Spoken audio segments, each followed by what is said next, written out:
Howdy ho, hey, this is Walter from Fishing and Fixing Things, one beer at a time. It's been a couple years since I've posted any videos about my pond prowler, which I still have. It sat for a year. I didn't do anything with it because I have another boat, but a friend of mine got a not a pond prowler, but he got one of the other ones, a Bass Ranger or something like that. But so he's like, hey, you got to get yours going again. So I did, but I made some mods to it, and we're gonna go over a couple of them today. So as you can see, the biggest mod is I have moved my trolling motor to the front, and I have a 12 volt 150 amp lithium battery. It'll go for like 7 or 8 hours, 10 hours if I go on the slowest setting. And it has a phone app that'll tell you exactly how much time you got left at whatever power setting you were on. And I use these, I think these are DIN connectors or something like that. So that kind of just plugs in right there. So then the next thing that's modded is I have a floor. And it's elevated. It's covered in grass. And got this tank, and I bought this on a Facebook marketplace. Little Suzuki 4-stroke. It's a 6 horsepower, and since it is 6 horsepower, it's technically not rated for my boat. But I have also done the transom mod. Now I'll tell you the one thing also recently, I have this extender so that I can shift, and I actually have not tried it out yet, and now I don't have to reach all the way back.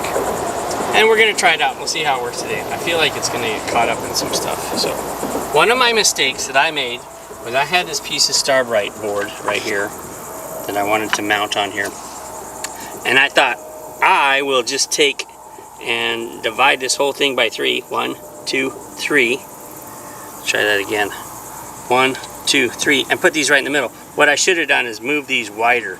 I should have moved this to like 1 inch instead of 1.5 inches, and then 1 inch, and made it a little bit wider. So it still works great, and I'm so happy with it. I also have a mount for my phone. Because I do have a Bluetooth, what's it called? I have a Bluetooth depth finder and fish finder. So, also, it's all on a trailer. So I didn't have a trailer. I think my last video showed how I was loading it up in my Toyota Tundra. But now that I have the Rivian with the short bed, it doesn't really fit in there. So, and it's, I really like having the trailer. It makes it a lot easier to launch. So let's see if we have this. So here it is. They do whatever they do. The Mars Candy Company says it does not approve of Deeper. And it is basically this little ball right here. It's got a little hook on it. Actually, probably is. And you hook your fishing line up to it, cast it out, hook up your Bluetooth, and not only does it tell you the depth and if there's fish down there, it actually maps out whatever water you're on and saves it on your phone. So the next time you go, you'll basically have a chart plotter for that particular area. I also took off my anchor mount, or my anchor mount, and I put on this little mount right here, which is for this, so it just dips in the water. So that's about it. What I'm going to do here is I'm going to unload the boat, and then I'm going to show you a picture of how I did my trailer.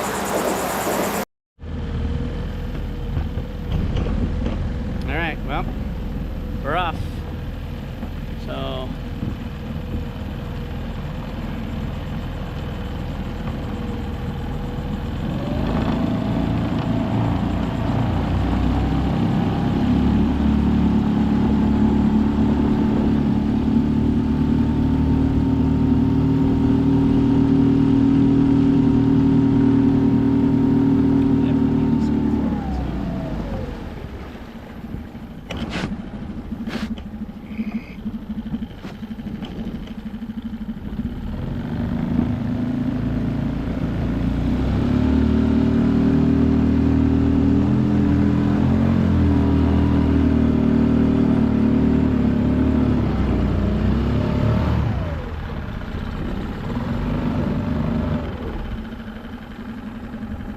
Wow, it's very shallow here.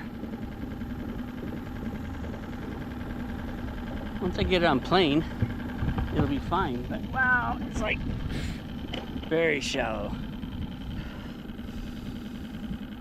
Maybe I should have gone the other way.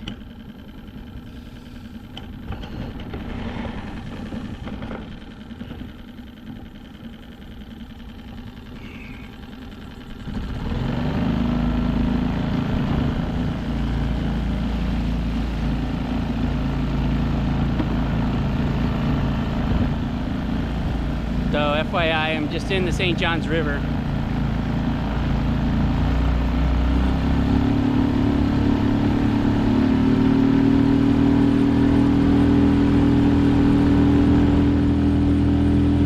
I have no idea where I'm going. No plan today.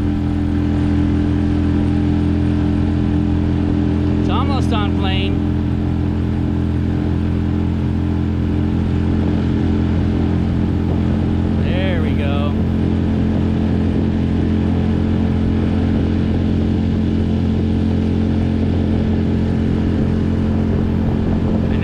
The other way. Today I'm going south, and I'm only out here for just a quick test run. I haven't ran this motor for a little while, so we are definitely on plane.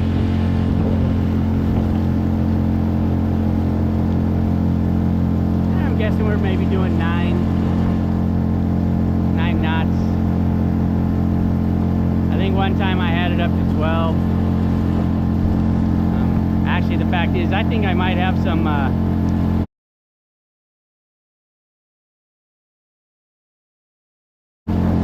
seaweed in my prop from that launch.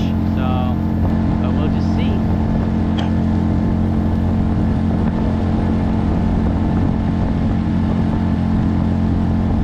And I have my self-inflating life jacket on.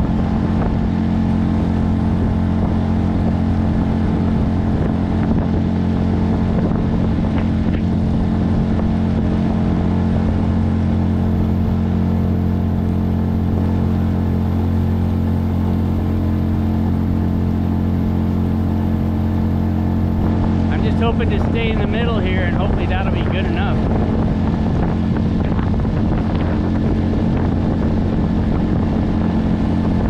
I don't have a GPS or a chart plotter. Normally this is just for, I use this in lakes, ponds. Although I do like this thing also on the St. Johns, south of Sanford. So south of Lake Monroe and Lake Jessup.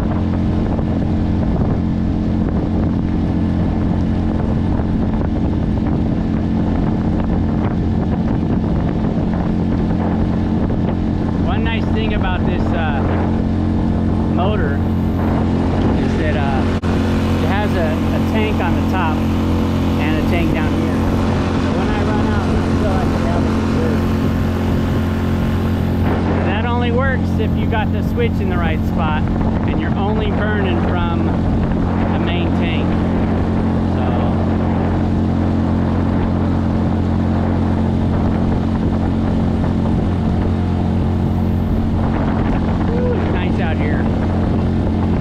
This is the only way it's nice. It's so freaking hot, I feel like if I stop, I'll just pop like a piece of popcorn.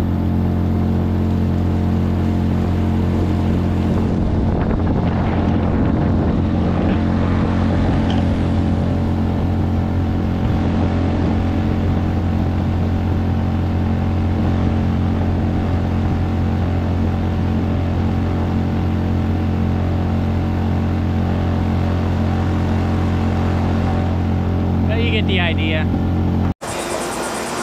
Alright, so this is my trailer. It's very similar to this one. It just has 2 flat bunks.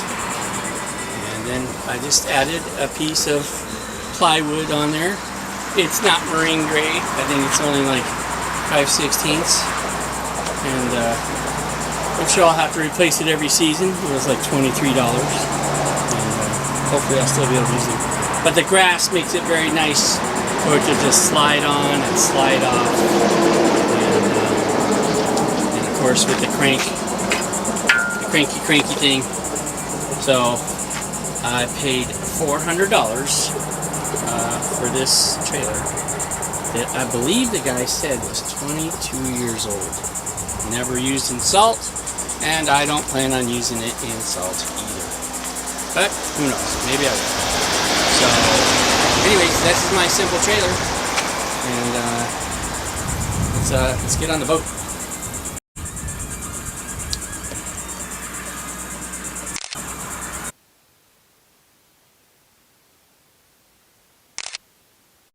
All right, we're back at the dock, and I'm gonna set up this camera so that you can see how I trailer my boat. Oh, yeah.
River current coming this way, I got wind coming this way, so it's like doing a crosswind landing in an airplane.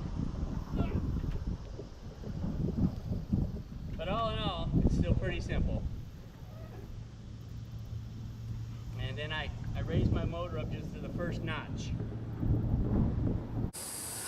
Alright, as I said earlier, I modified a regular box. This is for, I believe, a number 27 battery. Anyways, I just took my lithium battery to the AutoZone and made sure it would fit. Actually, I think I got this at O'Reilly's. So, either way. So, I modified this. I got this voltmeter out of a,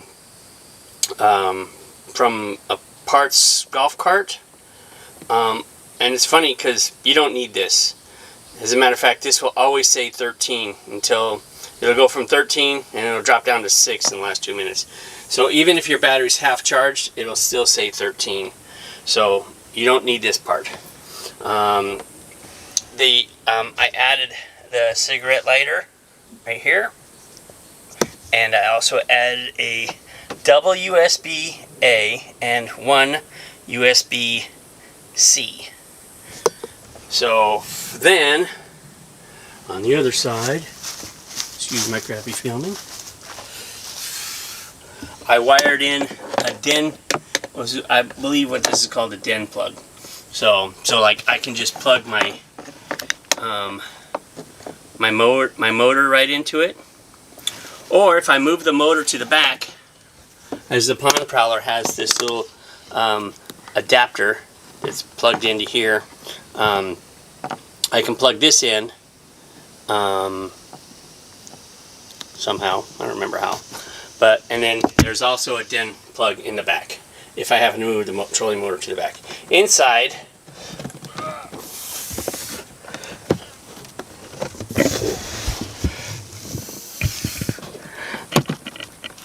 oh man,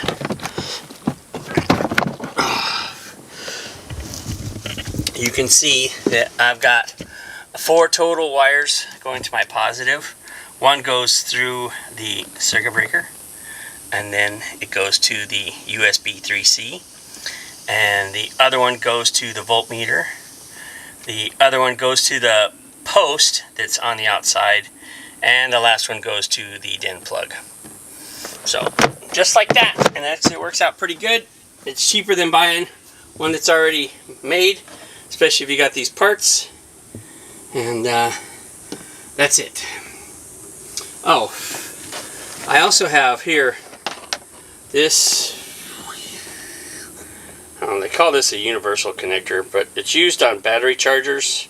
A lot of people hook up like a cord to their battery, and then you can just plug this in like underneath the seat of a motorcycle. So anyways, this is a universal, and I have a universal that goes from this to alligator clips, and the alligator clips would come here, and it would light up the light that's down underneath. So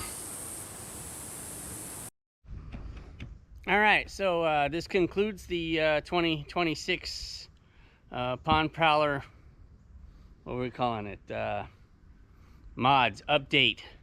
So if you like this video, just click on like, and then of course click on subscribe. This is Walter from Fishing and Fixing Things, one beer at a time.